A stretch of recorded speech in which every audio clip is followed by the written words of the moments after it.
Hey, big man, other hand now. Other hand. Put it out there. Give me your hand. I'm gonna tell you, flat on your stomach. Flat on your stomach. Flat on your stomach. Flat on your stomach. Roll over. Do it now. Get on your stomach. Do it now. Negative. Negative. Wake up. Michael Ramos! Michael Ramos! Michael Ramos! There have been several high-profile deaths of people in Texas law enforcement custody that have come to light in 2020. Each time someone dies under those circumstances, the agency detaining that person must file what's called a custodial death report within 30 days with the Texas Attorney General's office. It's available for the public on the AG's website. Entries for more than 13,000 names, stretching decades from fatal police shootings to inmates dying in prison or jail, like Herman Titus.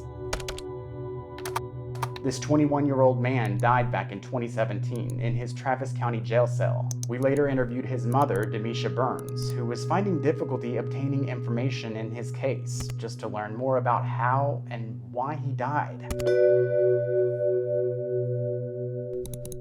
Like, my heart hurt so bad. I was so angry, so mad, so upset. Like, I was feeling 1,001 emotions. I cried every night, cried myself to sleep. I really felt like, you know, like I gotta go the rest of my life not knowing what really happened to my kid. And I'm supposed to get over it. I'm supposed to move on. See, Travis County used an open records loophole to keep most information about Titus's death from the public.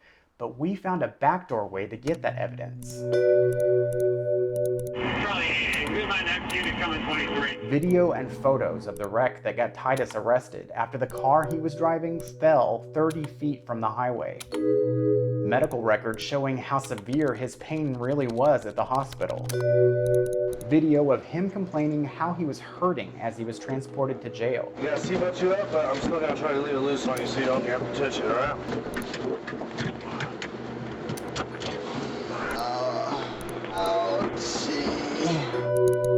And more records detailing pain consistently over the next few weeks, plus video showing him wheeled to the medical unit, and reports documenting him talking about numbness in his fingertips the day he died. Records show he refused treatment. He didn't want to wait, even though staff was aware of what he'd been through. I'm gonna try and get in. Come right here, come right here. Not long after, he collapsed in his cell. I just gave another round of epi. And never recovered. The state investigated, no one was disciplined.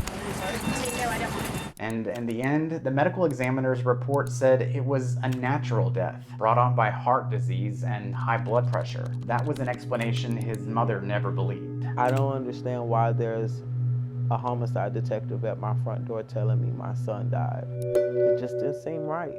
Just something about it didn't seem right.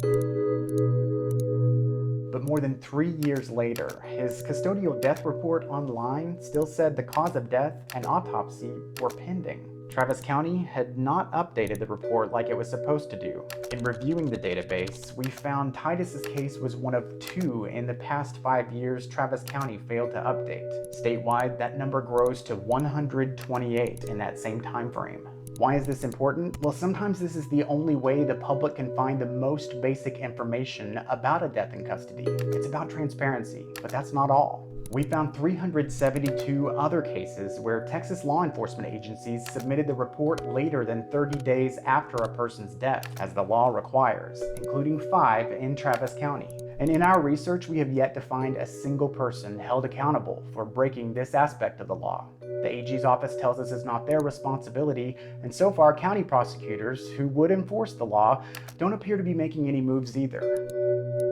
When we told you about what we had discovered, What did you think? It really highlights the need for to change the law, whether it's through the Attorney General's office or to ensure that our local district attorneys are enforcing the law that requires that report to be done within 30 days. The Travis County Jail is in State Representative Eddie Rodriguez's House District. And now that he's learned about the problems with the reports statewide, he's looking at potential legislation to give the law more teeth. This legislative session, it's ripe for change. There's a lot about our criminal justice system that we have to update, to reform. It's important for the public to understand what's going on. Hello, my name is Demisha Burns. I'm for this bill.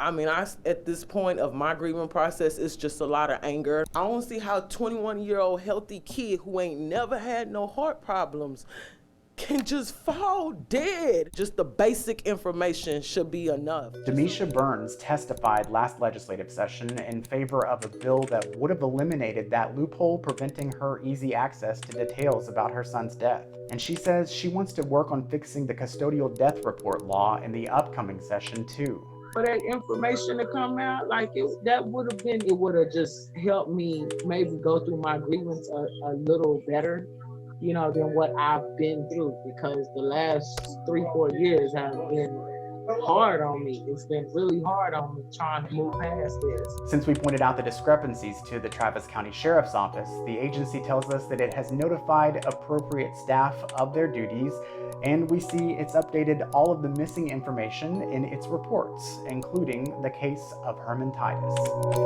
We take a closer look at this family's case and police transparency problems across Texas in a new season of our Catalyst podcast, plus an in-depth analysis of this issue, including data features for you to explore. Just go to deadincustody.com.